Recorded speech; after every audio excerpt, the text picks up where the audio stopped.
సనాతన ధర్మంపై డీఎంకే నేత ఉదయనిధి స్టాలిన్ చేసిన వ్యాఖ్యలపై టీటీడీ పాలక మండలి సభ్యుడు భానుప్రకాష్ రెడ్డి తీవ్రస్థాయిలో ధ్వజమెత్తారు. తిరుపతిలో జరిగిన మీడియా సమావేశంలో ఆయన మాట్లాడుతూ హిందూ ధర్మంపై అనుచిత వ్యాఖ్యలు చేసినందుకే తమిళనాడు ఎన్నికల్లో డీఎంకేకు ప్రజలు తగిన బుద్ధి చెప్పారని విమర్శించారు. ఉదయించే సూర్యుడి గుర్తుగా ఉన్న డీఎంకే పార్టీ ఉదయనిధి స్టాలిన్ అనాలోచిత వ్యాఖ్యల వల్లే అస్తమించిందని ఎద్దేవా చేశారు. స్టాలిన్ ఓటమికి ఆయన కుమారుడి వ్యాఖ్యలే ప్రధాన కారణమని పేర్కొన్నారు.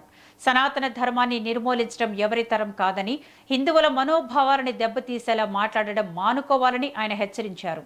ఈ వ్యవహారంపై తమిళనాడు నూతన ముఖ్యమంత్రి విజయ్ మౌనంగా ఉండడం ఆశ్చర్యం కలిగిస్తోందని, ఆయన వెంటనే స్పందించాలని డిమాండ్ చేశారు.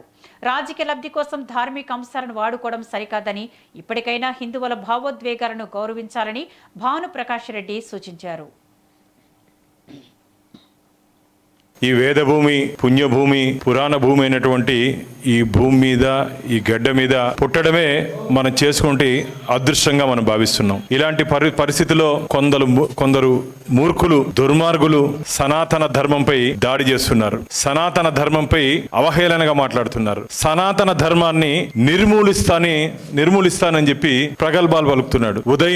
ఉదయనిధి స్టాలిన్. బాబు ఉదయనిధి, నీ పేరులోనే ఉంది ఉదయ్ అంటే సూర్యుడు, నీ పార్టీ గుర్తులోనే ఉంది ఉదయించే సూర్యుడు ఉన్నంత వరకు సనాతన ధర్మాన్ని ఎవ్వరు ఏమీ చేయలేరు.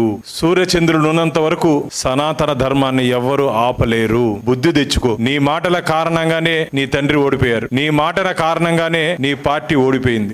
నీ మారిగా మాట్లాడుతూ పక్క రాష్ట్రమైన కేరళలో జెండా ఎగిరిపోయింది.